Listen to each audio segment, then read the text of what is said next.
Olá para vocês que estão acompanhando esses episódios que a gente está fazendo sobre superdotação e altas habilidades na vida adulta, em especial bem tardia, como é meu caso. Realmente a gente tem muito material na internet, dá para ver, a respeito dessa temática. Mas, no que diz respeito a você viver um processo como esse, e em outros vídeos anteriores, inclusive, eu fiz menção aos dois artistas, né, que meio que mais ou menos na mesma época que eu estiveram também passando por essa descoberta. É muito importante que vocês saibam que isso é um processo, e é um processo de dentro para fora, e é um processo muito sério, sabe? Eu tenho dito que eu tô igual aquele dadinho todo colorido, que quando você mexe assim, as cores ficam todas desorganizadas e que depois você fica pelejando para colocar as cores todas no lugar certo. Essa é a minha sensação. Todos os vídeos que eu tô fazendo, ele tem dois objetivos. Primeiro, na medida em que eu falo, porque eu já faço vídeos há muito tempo, é como se eu estivesse fazendo um processo de autoaceitação. Vocês vão me perguntar, gente, mas não é possível, né? Você recebe um negócio desse, como se fosse um título. Isso não é um título não, gente. Isso é uma coisa que a gente já nasce. E você descobrir que você nasceu com um funcionamento diferente e que, sobretudo, exige ou exigiu que durante toda a minha história eu tivesse tido, né, vamos dizer, entre aspas, um acompanhamento próximo, aonde essas habilidades eram reconhecidas, eram motivadas, eram incentivadas, é completamente diferente de ter atravessado uma vida inteira com isso, sabe? Sem saber, sofrendo algumas consequências, principalmente no que diz respeito à sensibilidade, né? A minha sensibilidade, por exemplo, foi confundida como se eu tivesse sido uma criança chata, né? Exigente, carente, e por aí vai, sabe? Isso é muito difícil. Isso é muito difícil. Nós estamos falando de uma estrutura interna de identidade, tá? E essa estrutura interna nossa, da nossa identidade, somada às experiências que a gente viveu durante tantos anos, como é meu caso, são 6 décadas, quando eu olho para mim, eu ainda estou me vendo bastante bagunçada. Então, o vídeo tem o objetivo da autoaceitação, de eu aceitar isso, de incluir isso em mim mesma e, ao mesmo tempo, levar para quem está acompanhando os episódios esses alertas. Fiquem atentos primeiro às crianças de vocês. Não para serem supradiagnosticadas, apenas porque as crianças precisam ser olhadas de qualquer forma, tendo elas algum tipo de dotação especial ou não. As crianças precisam que os adultos estejam olhando para elas, para poder ir identificando elas. Eu sempre falava assim com relação aos meus filhos. Eu fui olhando os meus filhos e fui observando as habilidades que eles tinham desde criança, justamente para poder entender qual o caminho que, de certa forma, eles iam tomar. E eu acho que eu não fui uma mãe 100% perfeita, nada disso, mas eu fui muito, assim, defensora deles fazerem com a vida deles aquilo que eles achavam melhor, no sentido do ser e do escolher quem eles queriam ser do ponto de vista profissional, de ser na vida. Isso eu fiz com eles, sabe? E eu escolhi a profissão que eu queria. Meus pais me ofereceram várias outras ferramentas. Eu fiz inglês, eu fiz piano, sabe? Eu praticava esportes, eu tinha uma tendência muito grande e muito óbvia para as lideranças. Tudo isso eu vivi, mas eu vivi sem que isso fosse algo que me fortalecesse. Muito pelo contrário, a sensação que eu tenho é que eu sempre estava fazendo tudo isso e isso vinha acompanhada sempre de muito desconforto do externo, sabe? Os bullying na rua, nas turminhas, os bullying na escola, e depois conversando com as pessoas que participaram da minha identificação, ambas dizem que foram duas profissionais, ambas dizem que as pessoas do entorno sentem que aquela criança é diferente, mesmo as outras crianças sentem. E aí, o que acontece? Muitas vezes acontecia de eu ser rejeitada num grupo, né, que eu chegava no branquinho da pracinha, que tava todas as colegas, e elas me rejeitavam, eu não sabia por quê, não tinha a menor ideia do porquê. Sempre me achei muito boboca, sempre me achei muito retraída, me sentia muito tolhida, sabe? Sou do tempo em que a gente foi criado muito preso. Então eu tive muitas intervenções no meu processo de formação do meu ser que estavam na contramão daquilo que de fato eu necessitava, né? Como qualquer criança necessita, mas uma vez que eu sou portadora dessa Constituição. Então, assim, isso é muito sério, né? Muito sério.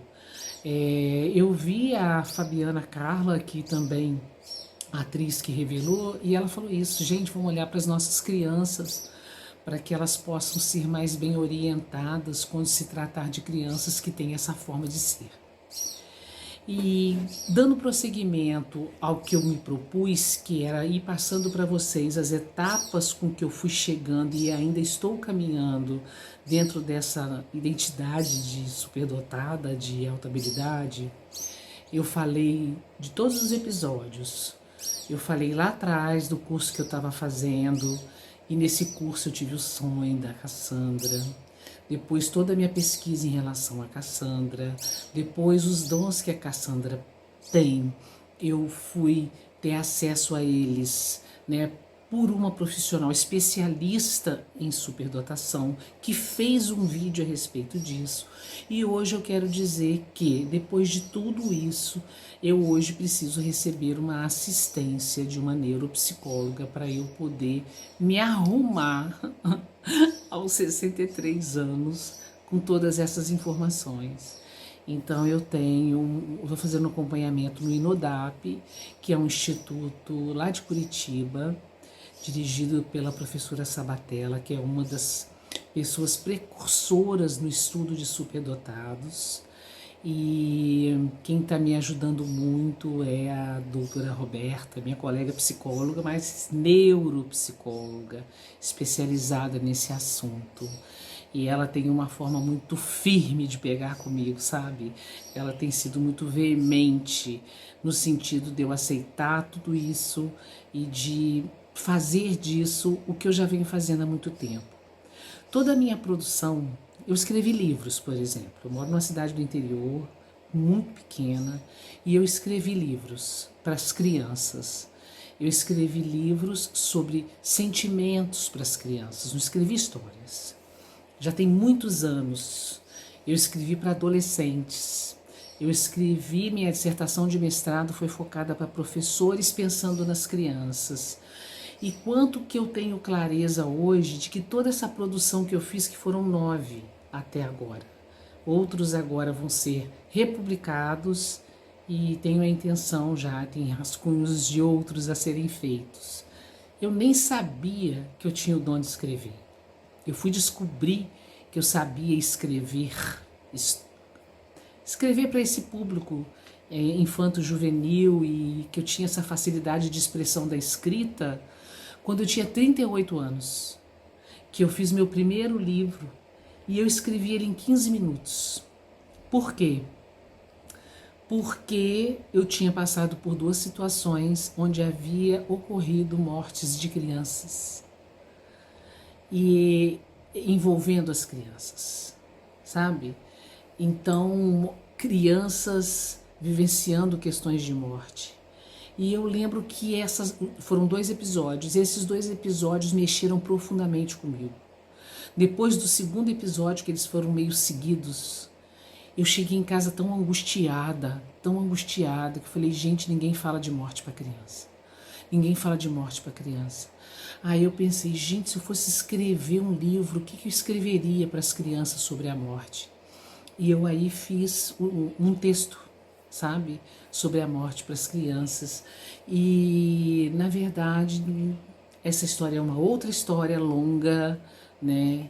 Eu escrevi um livro sobre morte para as crianças e quando ele foi apreciado por uma editora, eu escutei assim da editora: você escreve coisas difíceis de forma fácil.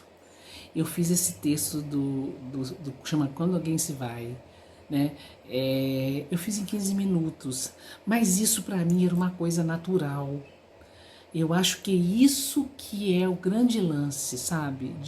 De você se descobrir tendo algumas habilidades, quando na verdade para você aquilo era você só estava eu só estava sendo eu.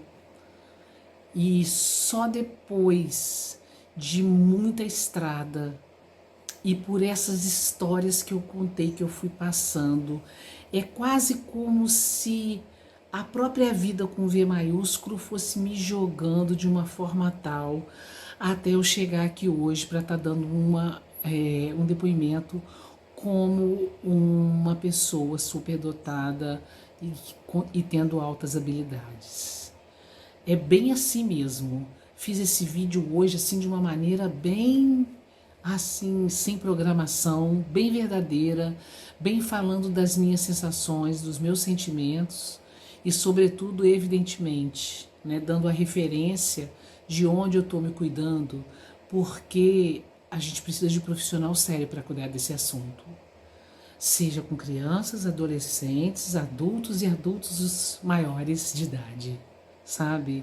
É um assunto que merece profissionais especializados, merece profissionais com um senso de delicadeza e acolhimento muito grande e que ao mesmo tempo haja conosco, no caso comigo, com muita firmeza, para que eu possa lidar com isso, assumir isso, né?